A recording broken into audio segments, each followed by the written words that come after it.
Ganda, mapagpala, mapagbiyaya at makadiyos po ng maga sa bawat isa. Ngayon po ay July 2, 2024, araw po ng Lunes. So napakaganda mga kaibigan, pag sa umaga pa lang po ay ating mapakinggan ang magandang balita. So dito po sa umagang ito, no? So maulan, no? Maaring may bagyo. Subalit mga kaibigan, no? Tingnan po natin ang mga ibon na kahit bumabagyo, no? Sabi sa isang awitin, kahit bumabagyo, mayroon pa rin silang awit. Gaano pa kaya tayo, no? Na tayo ay pwedeng makapag-pray sa Hari ng Mahari, sa Diyos ng mga Diyos, sa Panginoon na kahit anong klaseng kalamidad, no? So pwede tayong tumawag, no? Kaya sa kanta, no, kahit ang mga ibon, kahit bumabagyo, mayroon pa rin silang awit, no? So pagkatapos naman ng bagyo, masaya sila, no? Na lalong masaya ang kanilang awitin. So lalo pa po kaya tayo, no? Ano man ang sitwasyon, no? Tayo ay mag-trust sa ating Panginoon. Kaya napakaganda, no? Napakapalad po natin dahil ang Hari ng Mahari, Diyos ng mga Diyos, Panginoon ay pwede tayong mag-pray o kaya pwede tayong manalangin, no? Sa oras po ng ating pangailangan. Kaya napakapalad po natin, no? Kaya ating ilagay sa ating isipan na napakapalad po natin, no? Because of the grace of our God Almighty. So we are so blessed. So napakaganda, no? Na tayo ay whatever the situation is, dapat maka-adjust po tayo, maging comfortable po tayo. No? Dahil tayo, mga kaibigan, ay mayroong tinatawagan sa oras ng pangailangan.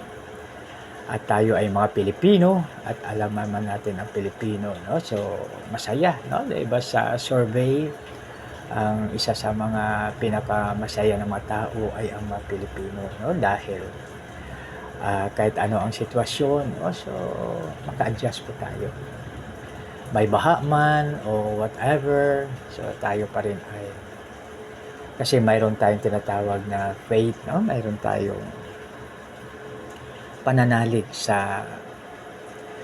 to our God Almighty, no? Kaya napakaganda mga kaibigan.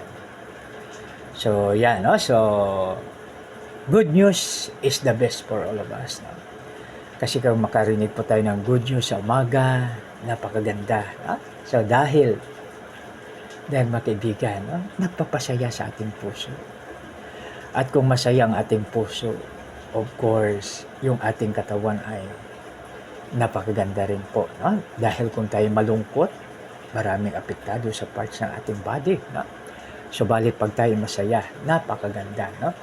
Kaya whatever the situation is, tanggapin natin ng buong puso at gagawin natin ang pinaka-the best. No? So dahil naman tayo ay mayroong mga tutulong sa atin, maliban sa ating mga kapitbahay, no? Kaya we should be good to our kapitbahay, no? We should be good to our neighbors, no?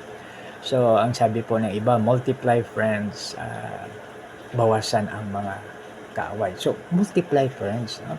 So lalo na ang magkapitbahay, no? So ang magkapitbahay, no, kahit anong mangyari, nagtutulungan yan, no? So tingnan natin during according to mayroong isang professor na nagsabi, no? Ipinanak siya during World War II, no? So ngayon sabi niya, no, yung mga kapitbahay daw na nag-away before, but during the World War II, nagtutulungan, no? So yan ang napakaganda, no? So kaya napakaganda mga kaibigan. Pagdagdagan po natin ang ating kaibigan, no? Kaibigan na siyang tutulong sa atin kasi give and take lang naman po yan, no? Pag halimbawa wala tayo, nandiyan yung ating friends, ha? So kaya no need to worry, no? So at pinaka-the best na ating friends ay sobra pa sa ating kapatid, no? Siyempre si Jesus, no? So ano sabi ni Lord sa kanyang mga alagad? Sabi niya, I will not call you servant anymore, but I will call you friends. No? Sabi, hindi ko na tayo tatawagin ng mga alipin. Patatawagin ko yung mga kaibigan ko dahil ang kaibigan walang sekreto sa mga magkakaibigan. No? So, paalaala mga kaibigan, na pag tayo may kaibigan at mag-reveal siya ng something very sensitive o kaya very confidential, so dapat sa atin lang po yan. No? So, hindi lalabas. No? So, yan ang pinakamaganda mga kaibigan. No? Kaya sabi ni Lord, I will call you friends. No? I will not call you servant anymore, but I will call you friends. No? Tatawagin na kayo, hindi na alipin, kundi aking mga kaibigan. Dahil ang mga kaibigan ay walang sekreto sa bawat isa. Ibig sabihin na hayag sa bawat isa. No? So, pag galit, sabi niya, galit ako sa iyo, kaibigan, dahil ganito, ganyan. No? So, siyempre mag-usap siya, bakit kaibigan, ano naman ang nagawa ko na hindi maganda, bakit naman nagagalit ka sa akin? O sige, sabihin mo para tayo ay mag-ayos. No? So, yan. No? So, yan ang magkaibigan, mga kaibigan. So, walang problema sa kanila. No? So, sa ngayon, mga kaibigan, ating pag-usapan dito sa mga awit 34:4 na nagsasabi, no?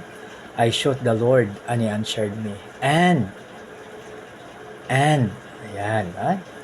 So, I sought the Lord and He answered me. So, ibig sabihin sa Tagalog, no? So, sa aking translation sa po, ako ay nanalangin at sinagot ako ng aking Panginoon at kinuha niya lahat ang aking takot. No?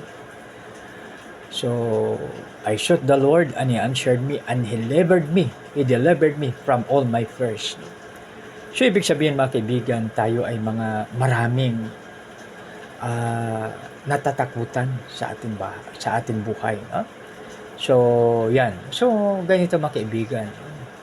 Pero bago yan tayo manalangin.